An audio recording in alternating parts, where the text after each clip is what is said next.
fidélité du mari. Intro, la gifle. Messieurs, parlons vrai. Vous êtes mariés, vous avez juré fidélité. Vous avez promis devant Dieu, devant vos familles. Et pourtant, vous courez dehors. Vous cherchez ailleurs. Je vais être clair, l'infidélité, ce n'est pas une aventure. C'est une bombe. Et quand elle explose, elle détruit tout. Discours immersif. Un mari qui trompe ne brise pas seulement sa femme, il brise ses enfants. Il brise son nom. Il brise son propre avenir. Et vous, les infidèles, vous vous cachez derrière des excuses minables. J'avais besoin de nouveautés. C'est dans la nature d'un homme. Ma femme ne me comble plus. Mensonge. La vérité, c'est que vous êtes faible. Vous confondez virilité et animalité. Vous croyez que votre valeur se mesure au nombre de corps que vous touchez, alors qu'elle se mesure à une seule chose, votre capacité à tenir votre parole. Confrontation fictive. Style Kevin Samuels. Alors toi, monsieur, tu trompes ta femme. Tu dis que tu l'aimes. Explique-moi, c'est quoi aimer? Mari infidèle. Ben aimer, c'est être là, prendre soin, protéger. Protéger? Tu crois que tu la protèges quand tu plantes ton sexe ailleurs? Tu crois que tu la protèges quand tu la mets en danger de maladie?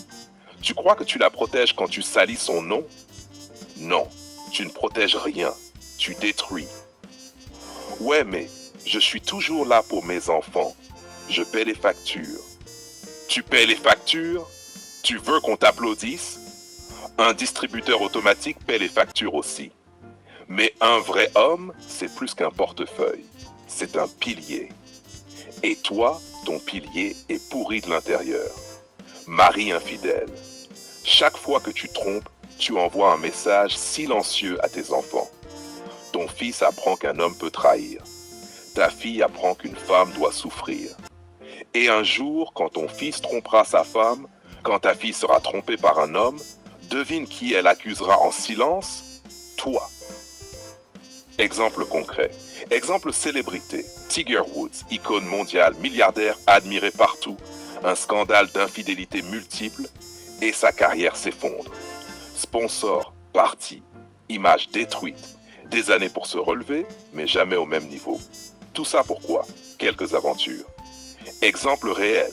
Le mari du quartier. Un homme qui avait une belle maison, une femme dévouée, 2 enfants.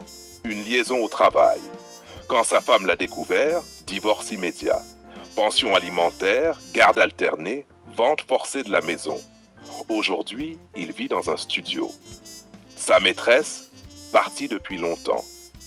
Exemple politique. François Hollande, président de la République, surpris en scooter chez sa maîtresse. Au-delà du ridicule, c'est l'image d'un homme au sommet du pouvoir, réduit à une blague. Quand un homme trompe, il ne sort jamais grandi. Même puissant, il finit humilié. Conclusion sombre.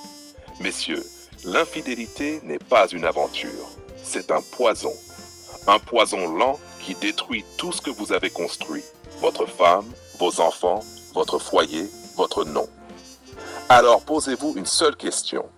Est-ce que 10 minutes de plaisir valent 20 ans de ruine? Est-ce qu'un orgasme vaut le regard brisé de vos enfants? Est-ce que la nouveauté vaut la honte éternelle d'un nom sali? Parce que je vous le dis, sans détour, un mari infidèle n'est pas un homme fort. C'est un homme qui signe son propre arrêt de mort. Là, tu as une version complète.